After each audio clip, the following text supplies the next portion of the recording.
The Leader Assistant podcast exists to encourage and challenge assistants to become confident, game-changing leader assistants.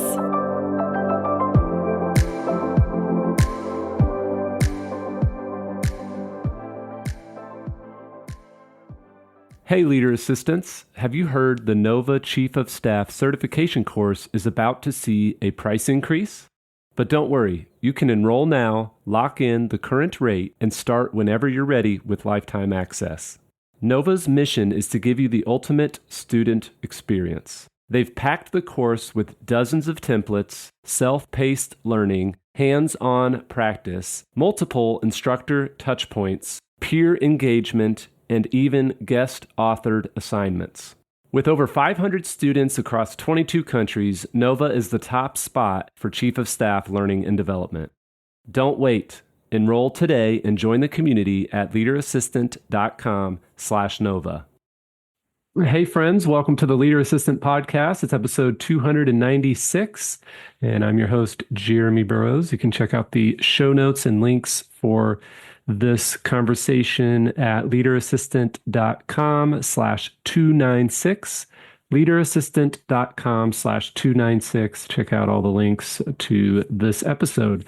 And also just a quick reminder, if you have the Apple Podcast app on your phone, they have a pretty cool new feature that they've released this year, and they essentially automatically transcribe these podcast episodes. So you can go into the Apple app and click on transcript and literally read through the episode if you prefer to read and skim versus listen. So definitely check that out on the Apple Podcast app. It's been pretty nice. I've been doing that for a few of the podcasts that I listen to. So just a quick tip there.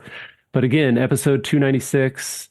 Hope you're having a good day. Thanks for tuning in. And I'm super excited to have my friend Maggie Olson on again. Maggie is the founder of the Nova Chief of Staff certification course, which you have probably heard about if you've listened to the show. And she was actually on a few other episodes. Looks like episode 283, 281, 267, and a bunch of others. So we've had some interesting conversations about different topics related to executive assistants, chiefs of staff, and everything in between. So Maggie, welcome back. Thanks, Jeremy. Happy to be here. So today we're going to talk about building financial acumen in your role. And I know that I have had many of those conversations with my CEO and my CFO, who I work pretty closely with. All those, for me, semi-awkward conversations where they start talking numbers, they start talking all this like money lingo and, EBITDA and gross revenue and ARR and MRR and GRRN or whatever, all these acronyms. And I'm just like, all right, wait, what's that mean? Can you explain that to a homeschool preacher's kid? Because that's what I am. And it's just like, can be overwhelming, and sometimes I feel like, all right, well, maybe I'm in the wrong industry if I've got to try to keep up with this. So I'm sure there are others listening who feel similarly when it comes to numbers and finance and that whole world. But it is important as assistants and chiefs of staff for us to at least train ourselves up and be somewhat aware of what's being talked about at a high level so that we can keep up. So I'd love to hear your thoughts on this whole topic. Yeah. I mean, I think you hit the nail on the head. I often hear from aspiring chiefs of staff, current chiefs of staff, executive assistants, that their top concern when it comes to kind of confidence, if they can hack it in a high level role in the C-suite, is that kind of lack of confidence in their financial acumen. So do I know numbers well enough? Do I care about numbers well enough? Do I understand how metrics work? how much like deep financial modeling or analysis or experience in profit and loss management do I have, and is that important? So, it's a valid concern. I've been there too. I have an MBA. I've been in analytical roles my entire life, and I've also had that concern. I don't think anyone is exempt necessarily from that lack of confidence, because just like Excel, you can just keep going deeper and deeper and deeper. Right? Like you're going to find someone who knows more. You're probably sitting next to somebody on a finance team, or you see the CFO, or you're hearing complex conversations and you're like, dang, I don't know all that. Super valid concern. But I have learned throughout my career, especially in roles like chief of staff and senior executive assistant, that it's a lot less important to have a deep financial understanding and knowledge, or a deep financial practice even in your role, than it is to have a financial BFF. So we should get into that. But Jeremy, I don't know if you found the same, but that is literally one of the top things that we can talk about here is find a buddy, find somebody in the financial world. It doesn't have to be C-suite. It doesn't have to be director level. It can be manager level, who deeply understands the finance of your business at the level that your leader looks at it. That's important. And get to know them. Have a finance 101 session about how their world works. Use them as a resource for when you do have to dive in deep, but along with a few other tactics that we'll get into, keep that person close, build the relationship, and have the confidence that you can dive in deep when you need to. You have a resource to help you with that, but you will not be able to do your job successfully from a breadth perspective if you're diving deep, deep, deep into finance every day anyway. So I'll pause there and then we can go over some other tactics in a minute.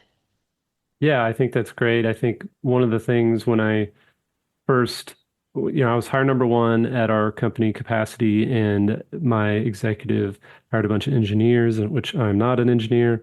And so the first day it was like, hey, I'm the non-engineer. Everyone else had that background. And my executive essentially said, listen, I'm going to need you to manage people and numbers and finance for a while until we can get things going and actually bring on someone that likes people and is good at math, which was the opposite of me. I was an introvert that was not good at math, and I was like, all right, we'll see how this goes. So the first thing I did, like you said, I found that BFF. I found that contact that was HR, and then I found that contact that was accounting. Awesome. Finance. And so that was like my first step. It's like, all right, I'm not going to try and pretend to be able to figure it all out my own. But I am going to find someone that we can maybe outsource a little bit of it to, and they can kind of walk me through how to get things set up. And then the funny thing is, a couple of years later, we got audited for that first year. And I was like, oh no, we're gonna get audited for the year that I was in charge.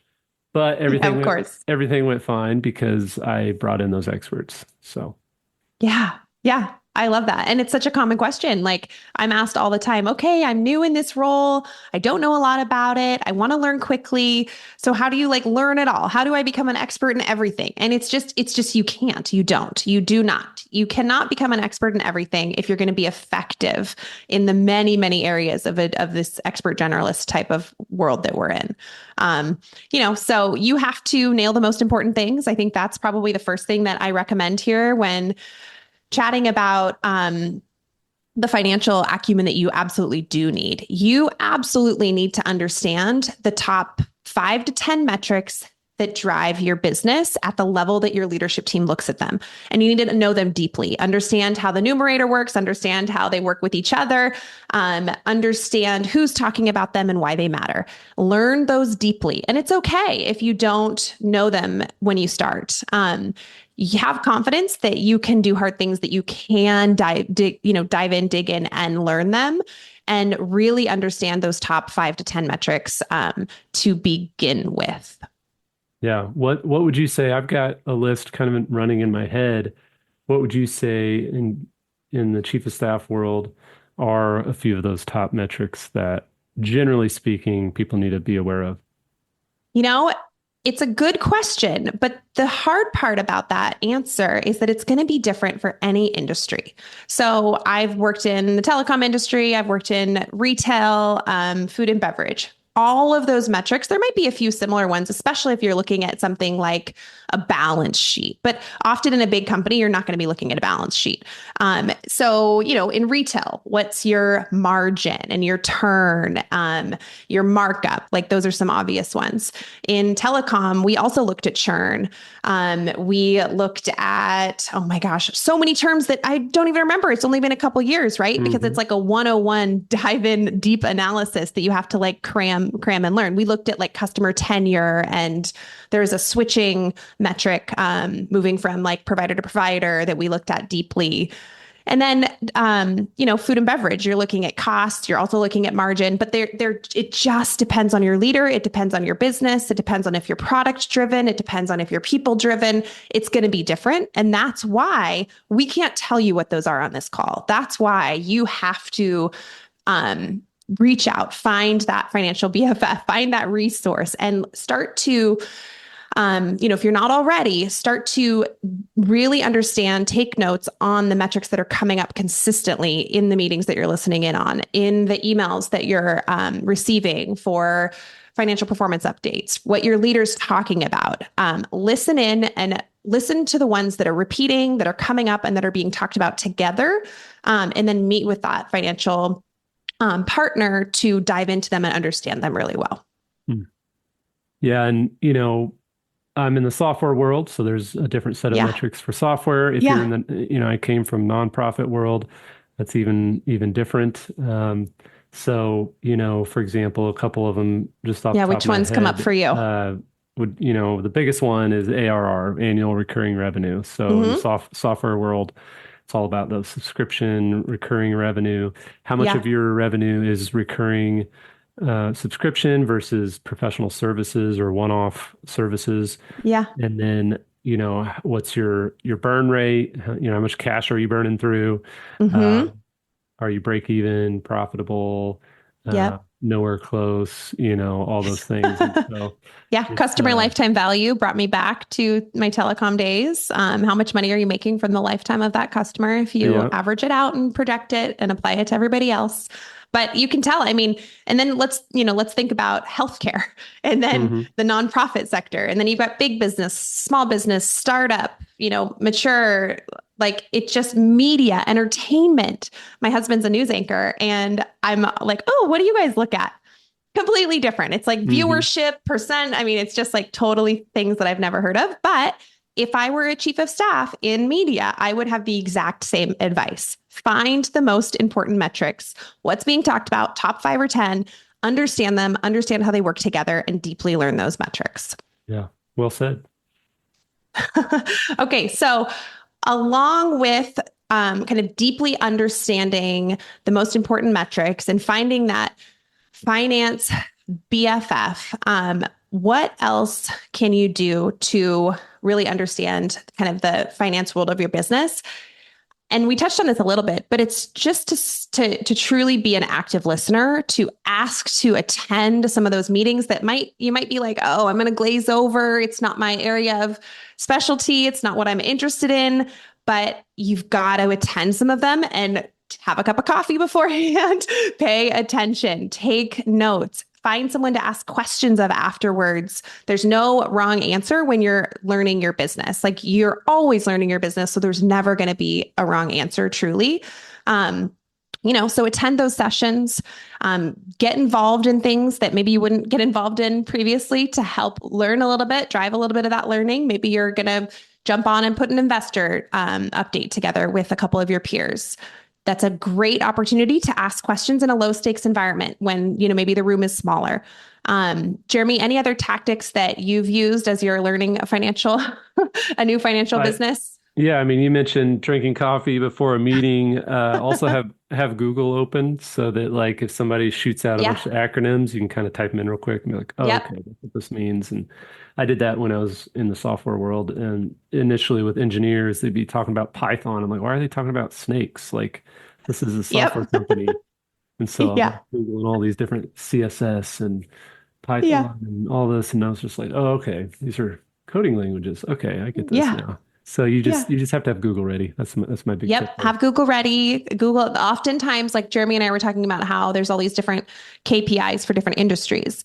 You could go look up retail math, top 20 retail math metrics. And there's like a Google image for that you could print and have right next to your computer. I had that in my Nordstrom buying days because they're complex. You can't memorize all of them because for me, I was a little bit more involved in the finance portion. So I needed to know way more than 5 or 10. I had a cheat sheet right next to me. That's okay. That's totally fine. And for, people that we're talking to today, as you're listening more, as you're getting involved more, you're starting to understand those top metrics, you're having conversations, then dig into the scorecards that are being sent, dig into the dashboard, identify those KPIs in the scorecards and dashboards and performance summaries and see how they work together.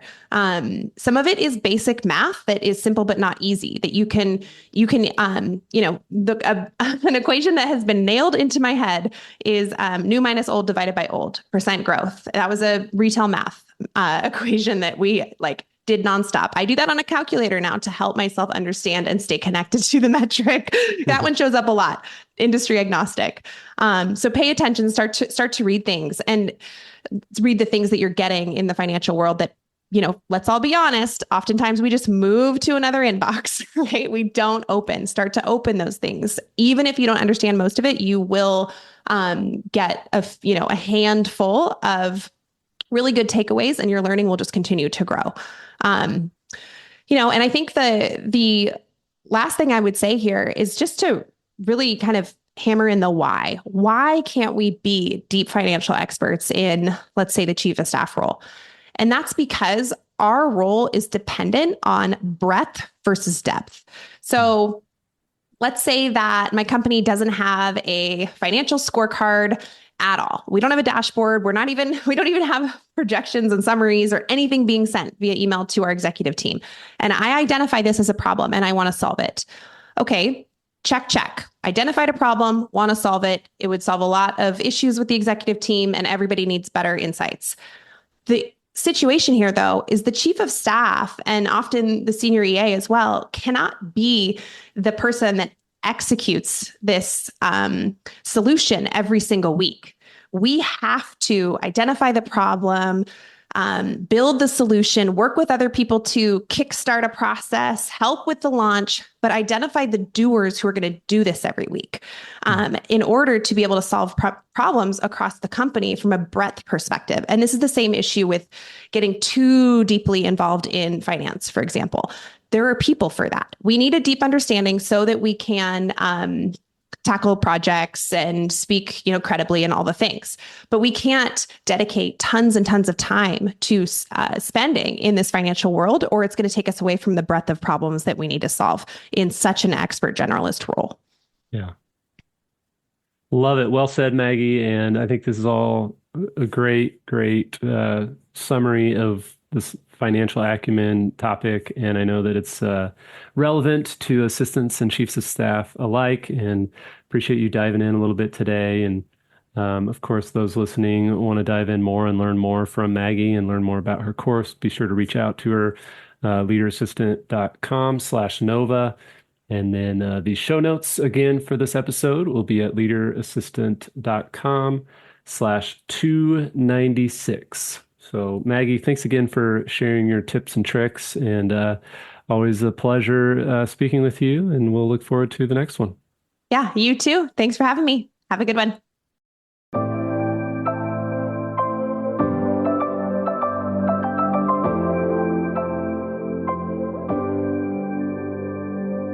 Please review on Apple Podcasts.